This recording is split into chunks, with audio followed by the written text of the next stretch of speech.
E aí, pessoal, vamos mergulhar de cabeça num tema que é, olha, decisivo para aprovação: obrigação tributária.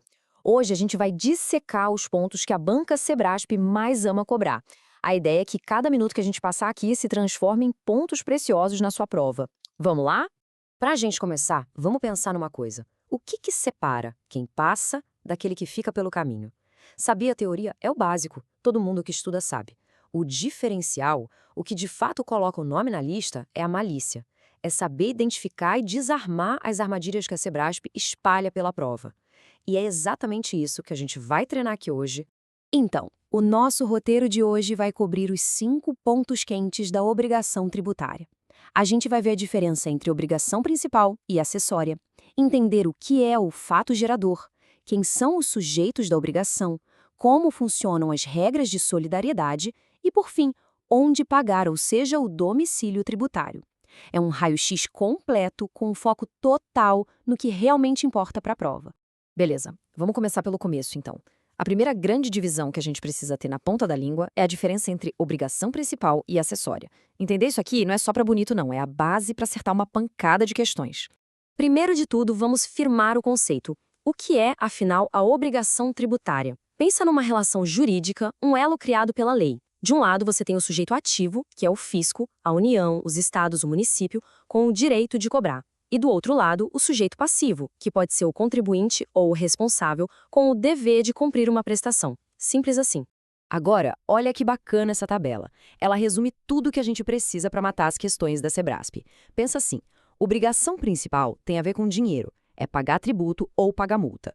Já a acessória é sobre comportamento, é uma obrigação de fazer ou não fazer, tipo emitir nota fiscal ou entregar uma declaração. E a outra diferença matadora é a fonte. A principal só pode ser criada por lei em sentido estrito. Já a acessória pode vir de qualquer ato da legislação tributária, até de um decreto. Atenção máxima aqui, pessoal. Essa é talvez a pegadinha número 1 sobre o tema.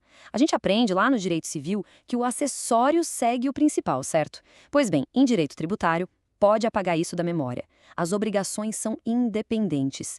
É totalmente possível, por exemplo, ter a obrigação acessória de emitir nota fiscal, mesmo que a venda seja isenta de imposto. Uma coisa não depende da outra. E aí vem o pulo do gato. O que acontece se a obrigação acessória não for cumprida? Se, por exemplo, a pessoa não entrega a declaração do imposto de renda? O CTN é claro como a luz do dia no artigo 113, parágrafo 3º. Essa falha, esse descumprimento, converte a obrigação acessória em principal. E qual é essa nova obrigação principal? O pagamento da multa. E essa imagem aqui ilustra essa transformação perfeitamente. É o caminho, sabe? Você tinha uma obrigação de fazer algo, que era acessória. Você não fez. Então essa obrigação se transforma numa obrigação de pagar, que é a multa. E se apagar dinheiro, por definição, é uma obrigação principal. Grave essa imagem na sua cabeça. Bora ver como isso cai na prática? Olha só essa questão da Sebrasp. A primeira parte do item é linda, perfeita, descreve a obrigação principal direitinho. Só que a maldade, a casca de banana, tá lá no finalzinho. O item diz que as penalidades, as multas, fazem parte do objeto da obrigação acessória.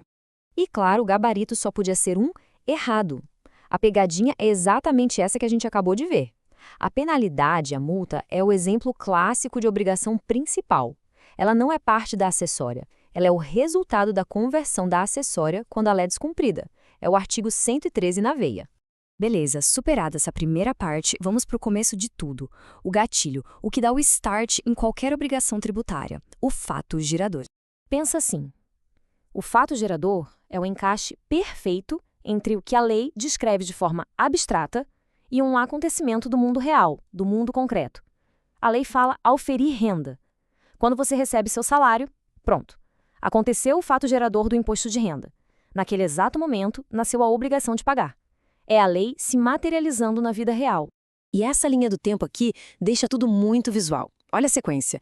Tudo começa com o fato gerador. Ele é a faísca. A partir dele nasce a obrigação. Depois, essa obrigação vai ser formalizada pelo lançamento, que vai criar o crédito tributário, que é o que o fisco pode de fato cobrar, até que ele seja extinto, geralmente pelo pagamento. Ok, a gente já sabe como a obrigação nasce. Agora, quem são os atores dessa peça? Quem tem o dever de pagar e, claro, quem tem o direito de receber essa grana. Aqui é outro ponto que derruba muita gente, então foco total. Sujeito passivo é o gênero, que tem duas espécies. O contribuinte é aquele que tem uma relação pessoal e direta com o fato gerador. É o dono do carro no IPVA.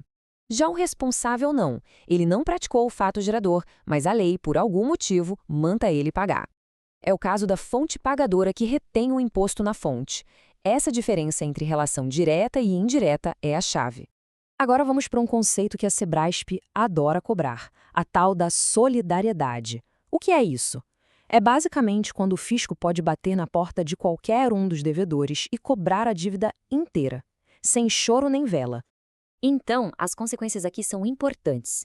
Se um dos devedores paga, todo mundo se livra da dívida. Se a prescrição é interrompida para um, ela para todo mundo. Mas o ponto de ouro para a prova é esse último aí. Não existe benefício de ordem. O fisco não tem que cobrar primeiro de A para depois ir atrás de B. Ele vai em quem ele acha que é mais fácil receber e cobra os 100%. Simples assim. E como sempre, as bancas adoram misturar os assuntos para ver se o candidato se embanana. Olha essa questão aqui. Ela mistura o conceito de contribuinte e responsável com os efeitos da solidariedade. É uma questão completa. Para gabaritar uma questão assim, não tem mágica. Tem que ter aquelas regrinhas do slide anterior na cabeça, decoradas. Tem que saber que o pagamento de um aproveita todos e que a solidariedade pode surgir por interesse comum no fato gerador ou por uma simples designação da lei. É a pura e simples aplicação do Código Tributário. E para a gente fechar nosso papo de hoje, vamos falar de um detalhe que parece pequeno, mas que vive caindo em prova: o local de pagamento. Onde é que se cumpre a obrigação? Vamos entender as regras do domicílio tributário. O segredo aqui, pessoal, é entender a hierarquia, a ordem das coisas que está no artigo 127 do CTN. A regra de ouro, a número 1, é a vontade do contribuinte. O lugar que ele escolhe e informa é o que vale. Ponto. Só se ele fica quieto, se ele não eleger um domicílio, é que a gente passa para as regras da lei, tipo a residência habitual. E tem até uma exceção, que é o fisco poder recusar essa escolha, mas só se ela atrapalhar a fiscalização. Vamos testar? Questão quentinha da Sebrasp. A pergunta é simples e direta. Ela quer saber qual é a regra básica para o domicílio da pessoa física. E aí que mora o perigo. Muita gente vai com sede ao pote e marca a residência habitual. Mas não. A resposta correta, a regra número 1, a regra básica, é o local escolhido pelo próprio contribuinte. A residência habitual é o plano B da lei, é a regra secundária. Só vale se a primeira falhar. A Sebrasp ama essa pegadinha. Bom, pessoal, é isso. A gente passou pelos conceitos mais importantes e principalmente pelas armadilhas que as bancas montam sobre a obrigação tributária.